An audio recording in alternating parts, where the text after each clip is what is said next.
So by divine providence, our class got cut off in the middle yesterday. So let's go to where we left off. The Rebbe is telling us that humility is not a contradiction to being happy. And not only is it not a contradiction to being happy, but the opposite, that humility is a vessel for happiness. Humility causes happiness. And the opposite, the more you feel yourself, the more you're not going to be happy. Feeling yourself is not a vessel for joy. And not only that, but feeling yourself is a reason to be sad. It's funny, right after this class was over yesterday, I was driving along Cienega and I saw a billboard. The billboard said, "Feel yourself." I think like, wow, the world has the the world has the exact opposite opinion of it's just telling you the exact opposite way of being happy. Anyway, so why is it that feeling yourself makes you sad? So we brought a very sharp and clear example from the snake. The snake is someone who has all of its parnasa available all the time, because the snake gets its parnasa from the earth. So the snake has an endless supply of earth. And yet the snake is not a happy creature. Why isn't the snake a happy creature? This is obviously analogous to people who have everything that they would possibly want, yet they're not happy. Where does it come from? So the primordial snake, the original snake, the serpent that seduced Adam and Eve, that snake is a source of evil. What is the source of evil? In other discourses, the Rebbe uses the words ich u'makar kol min ra. I is the source of all evil. Saying, feeling yourself and focusing on yourself and being obsessed with yourself, that's the source of all evil. All evil. What's evil mean? Evil means that you prefer to do what you want as opposed to what God wants. So where does it come from? The more you're into yourself, the more you feel yourself, the less you're interested in what he has to say, and the more that your desires should override his. And so that's the source of all evil. So how do they do the sin of the tree of knowledge? What were the steps? Torah says, the Torah say they saw it, it's good, it's desirable. Well, let's go for it. They saw it and they felt it and they said, this is good. So the serpent is about feeling yourself. Really, before the sin of the tree of knowledge, they didn't have such a sense of feeling that they did after the sin of the tree of knowledge. The sin itself brought them to have more of a self-awareness. That's why they weren't embarrassed when they had intimacy before the sin of the tree of knowledge. But the serpent is the idea, or brought to them some subtle form of feeling themselves, which led them to sin. So the snake has everything it wants. The snake is really is the richest creature in the world. It has everything it wants, and yet it's not happy. Why isn't it happy? Why does feeling yourself make you sad? So it would seem the opposite. Based upon the superficial understanding of happiness, happiness is being very emotional. So the more you feel yourself, the more you feel the good that you have, the happier you should be. So it would seem, based upon a rudimentary understanding of what happiness is about, emotion. So the more emotion, the more you feel yourself, the more emotion there is. So if you have, you're the snake, you have everything in the world. You have an endless supply of your earth. You can be happy, and you should be very happy. And yet, the snake, which is the richest, is the saddest. So there's two reasons why feeling yourself brings you to sadness. The first reason is like this: feeling yourself causes you to be mistaken about who you are. When you feel yourself, the previous Rebbe says elsewhere, it says in the Sefer Torah, there are three different sizes of letters. There are small letters, average-sized letters, average-sized letters, and there are large letters. And he says a Jew is compared to a Sefer Torah. So when you look at another Jew, so you have to see their virtues in big letters and their faults in small letters. You look at yourself, you have to see your virtues in small letters and your faults in big letters. When you feel yourself, what happens? First of all, you make a mistake about your own goodness. Make a mistake about who you are, period. You don't know who you are. When you feel yourself and you're into yourself, and that's what your primary feeling is, so you make a mistake about your own goodness. Make a mistake of the goodness of your family. Make a mistake about the goodness of things that you do. You think that you are the smartest, and you know everything, you understand everything, and you adorn yourself by your behavior. You say, look at me, wow, what a great guy I am. Look at the carefully thought out things that I'm doing. And you pride yourself in your knowledge, you pride yourself in understanding, you pride yourself in your perspectives. You say, what, the Voltan Shang you're supposed to have, just look at me. And even if you don't know Torah, when there's a discussion about Torah matters, decisions based on Torah, you go in there and you cavalier into the conversation with a arrogance. And that's if you don't know Torah. If you do know Torah and you're the kind of guy who feels himself, what do? If you are someone who knows a little bit of Torah, Rabbi Moshe Levin, if you just know a little bit of Torah, the Rebbe says, there is no limit to your arrogance. You hear? If you are someone who knows a little bit of Torah, there's no limit to your arrogance. Elsewhere, the Rebbe explained that Gasas Ruach means spirit. Ruach means spirit, and Gasas means body, a thick spirit, the insensitive spirit. Elsewhere, chassidus says Gasas Ruach means that the spirit in you, the spirituality in you, is what makes you arrogant. It's not that you're arrogant despite your spirituality, it's your spirituality which is contributing to your arrogance. So your arrogance is a product of your spirituality. Thank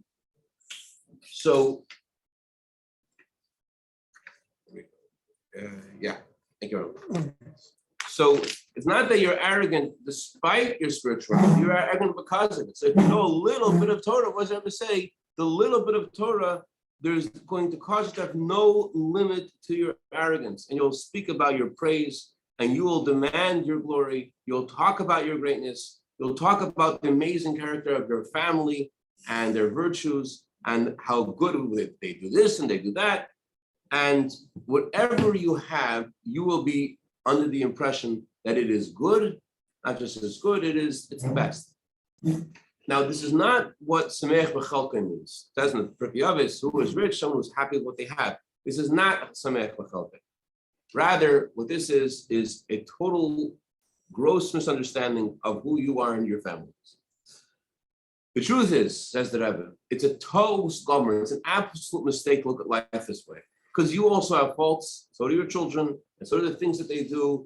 There are stuff there that leaves much to be desired.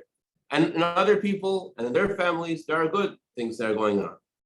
The only thing that is going on that is correct is that a person cannot see fault in themselves. So therefore, on yourself and on your children and all the things that you do, you look with a good eye and you magnify the good. And all faults, even the biggest ones, your self-love covers them.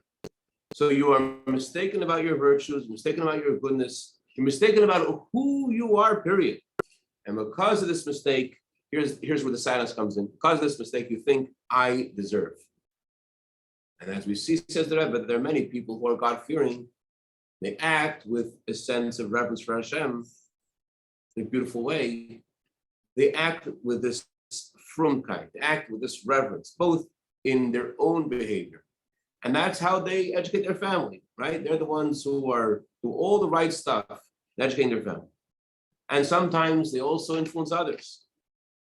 And they are, in general, they're for sure a good influence just because of the example that they set on everyone around them. It's great to have good friends. When you have good friends, it causes you to be a different person. So these are people which are good friends. Their behavior is an example of the way you're supposed to behave externally. And they're like doing it all right. So they for sure are a shining example of the way it's supposed to be. And here's where the sadness comes in. Some of them make a mistake about themselves and they think because of their good behavior, they deserve that God should treat them in a completely different way than he treats others. And they think that they deserve, because of their good behavior, because of their upright behavior, they think that they deserve what they get. And although it is true, it's true that their behavior is good, and sometimes not just it's good, it's high quality, but that's the way it's meant to be. And if it's not that way, that's a deficiency. So the fact that they're behaving in a good way, that's not considered a virtue. That's just considered Mili HaChasar. Mili HaChasar means a lack of a fault. It's not that they're good, there's no fault here. Oh, here's this is the way it's meant to be. They're behaving the way they're meant to. It's not that they deserve anything special for that, they're just doing what they're supposed to. But they make a mistake about themselves. And why they make a mistake? The mistake, again, is caused because they feel themselves too much. Whoever feels himself, says the Rebbe, makes a mistake about himself. And the mistake they make is that you deserve. I deserve. Because I feel myself, I make a mistake about myself and I say, I deserve. And because I think I deserve, I'm not happy with what I have. Because who's happy with getting paid? You're happy when you get a gift. Someone gives you a gift, that's totally out of the blue, you get happy. But when you show up to work and they give you your paycheck, you're supposed to get your paycheck. You're angry if you don't get your paycheck. You're supposed to get your paycheck. So Hashem is giving you a paycheck. You're like, okay, he owes me this paycheck. I deserve it. A gift is not what you've earned. And a gift is something that you get beyond what you earned. And therefore, you're happy to get a gift. Next page. Cashapp. But when you get paid, you don't get happy. That's what you've earned. Therefore,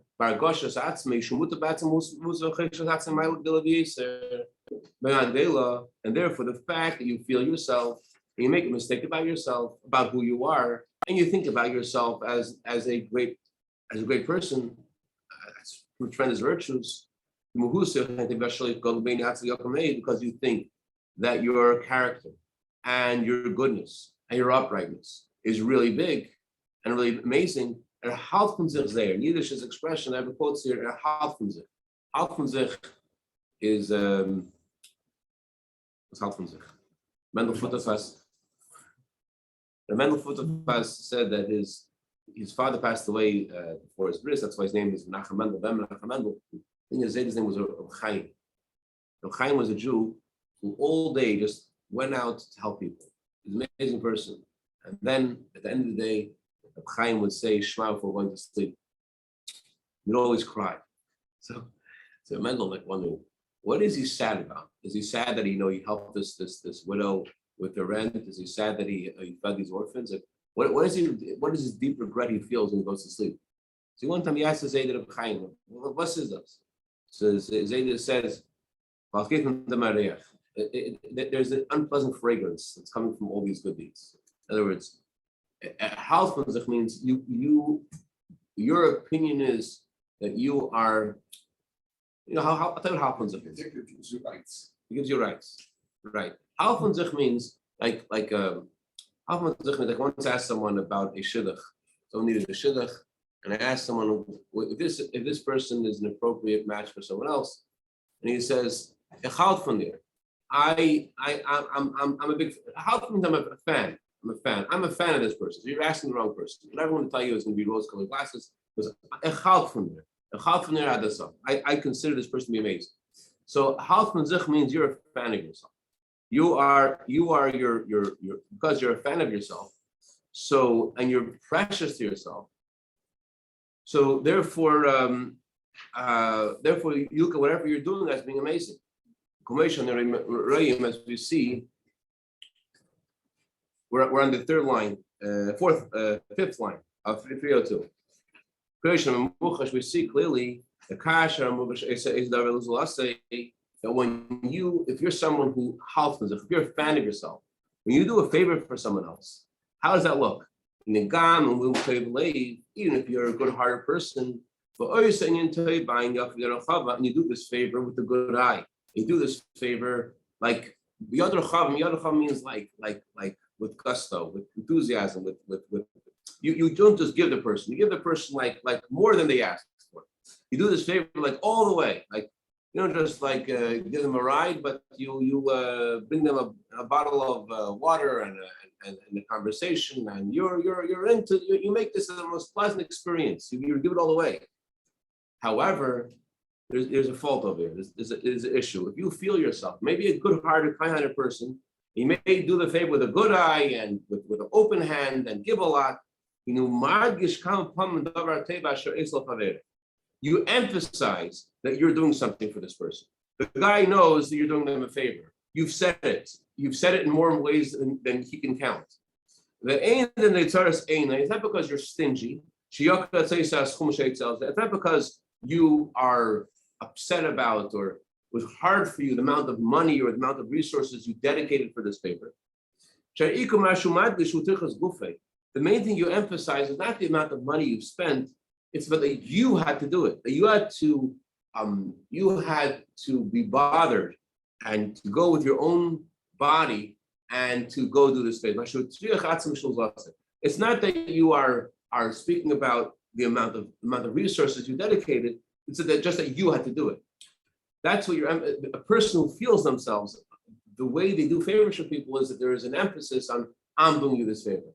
It's not how much I'm giving you, it's that I'm doing this for you. I am stopping what I'm doing, and I'm doing this for you. So it's the reason why this is the context and the atmosphere of the favor is because you're precious to yourself, precious in your own eyes, because of you look at your core as your character as being amazing. So therefore you emphasize the good that you're doing because you feel yourself. So therefore you feel I'm doing this favor. And that's why conclusion is of the first reason why feeling yourself doesn't bring you to happiness. And therefore you feel that whatever you get, you deserve, and therefore there's no joy. There's no joy. Whatever you have, because whatever you have, you deserve. So the first reason why feeling yourself is a contradiction to being happy is because you feel that whatever you have, you deserve. So in briefly, to just recap the first thing. Because you feel yourself, you look at everything about you and your family and everything that you do with rose-colored glasses. You look at them as, oh, there's amazing things that I'm doing. Not only that, even when you do someone a favor, so although it's not something which is hard for you, but still there is a atmosphere of I'm doing this favor. Look at me. I'm being matriach. I'm making an effort for this favor. Look at me. I'm stopping when I'm doing this favor. And I'm confused. Do we have to constantly have a sense of katanti? Yeah. Yes. That's the thing you have to have, and that's what brings us to happiness. And so there's two reasons that it says that will make us sad if you feel yourself. Reason number one, you're sad, is because whatever you feel, I got it. It's mine. I deserve it. Okay, you paid me. Where's the rent? Got the rent. Okay, where's the? You look at Hashem. Okay, where's this? Where's that? And whatever's not there, you're like, one sec, I deserve this. I'm better than everybody else. How come you're not giving it to me? That's the first reason. Listen to the second reason. The second I'm reason just I'm still trying to grasp the first one. As Hashem always says, we got to put the finger on the rock. We need to do the effort, and then He'll take care of the rest. So is the only subtle difference is us saying we deserve it? Yes. If we just say, hey, I've put my effort into it, I've done my part. Or is it, no, you haven't done your part because it hasn't happened. And as the Mishnah says, if you try and then you succeed, then that's the right way. So how do we hold this together with us putting our effort into it and then seeing Hashem's bracha and seeing, okay, there's fruits to the labor. It's worked. So we're not referring to about the effort made in business to make a vessel for God's blessings. We're talking about God's blessings in the first place. I feel that I should get A, B, and C because I deserve A, B, and C. It's not because of God's kindness. I'm not trusting in God's kindness and saying God is so kind, benevolent, and I'm hoping and praying, and I'm trusting that God will for sure take care of me. That's how we're talking. If we take out the I deserve aspect of it, I've done what I needed to. The rest is up to Hashem. If He has kindness, He'll shine His light upon me, whether I deserve it or not. But I've done what I've needed to. Yeah, you're asking a very good question, a very relevant question. Expecting things to be good because of bitachon, because you're trusting in God, is different to expecting things to be good because you deserve it. So there's a very big difference. There's the same there's the same kind of expectancy. You expect things to be good. But why are you expecting them to be good? You expect them to be good because you're relying on God, that God's going to help you accomplish what he wants to accomplish in this world. Like in the last mimer, there was a line that we learned in Satar Recha. The Rebbe says, I may be nothing, but this has to be accomplished. This is what Hashem wants me to do. This is God's desire. That's not entitlement. That's trust. I'm trusting Hashem to get the mission done. I may be nothing, but this is something he wants me to do, and I'm sure he's going to help me do this. Like, think about, I told you a story a few years ago. I bet you remember it because it's a crazy story. This guy, Erev Pesach, he needs to go buy groceries and he has no money. And his wife, and he already borrowed from Tom, Dick, and Harry in town. And they are, and the wife is like, you just go to the store. You go, Hashem's going to help us. For sure he's going to help us. Why is he going to help us? Because I'm saying till him, I never said to him before, and go to the store. And he goes to the store and he comes to the cash register. And what does he do now? So he's like, oh, I forgot the kosher Passover licorice. And he runs back to get the kosher Passover licorice. And everyone's screaming, it's like, it's right before Pesach, there's 20 people in line. And he goes back to the line, oh, I forgot the kosher for Pesach. And people started yelling at him. And when they start yelling at him, he just gets overwhelmed, he starts to cry. And who was yelling at him the most? The guy behind him in the line. And he just moves his cart aside, and he just overwhelmed. Imagine it's right before Pesach, and gets stuff for Pesach, and he doesn't have it. There's no way to get it, and so he just loses himself. And this guy behind him in the line, he's like imagine the guy was going with a shopping cart, like this is gonna work, and then exposing his face. And this guy right behind him, he feels so bad. He's like, you know what? He tells the guy, I feel so bad. Why did this guy? Here, I want to pay for his groceries. And so he goes home with the groceries, Baruch Hashem, and he's betachin. Can you imagine the kind of broken spirit this guy is, and compared to the guy we're talking about in the Maimer. He was expecting it to be good. His wife was expecting it to be good, but there's no sense of self there at all. It's just total reliance on Hashem. This guy is total reliance on himself. I deserve this is going to happen because I deserve it to happen. It's a whole different thing. Here, Hashem is our Father, and we rely on our Father. But the way you rely on a physical Father, the way you rely on Hashem is very different. The way you rely on Hashem is a loss of sense of self. It's a reliance on Hashem. The way you rely on yourself is the way you rely on a physical Father. You could still be somebody. You could still be your existence and presence is not a contradiction to relying on your dad. But relying on Hashem means that you're letting go and you're completely putting it in His hands. So yes, in both scenarios, you expect the shopping cart to be paid, but in the scenario of discussing this mimer, you're looking in the sky, you're like, this is you owe this to me. Where are you? As opposed to Hashem, you're for sure going to help me. It's a whole different feeling. All right, to be continued. After Shabbos, we'll get to reason number 2, why another, why humility brings the joy, why the opposite of humility brings the opposite. Good Shabbos.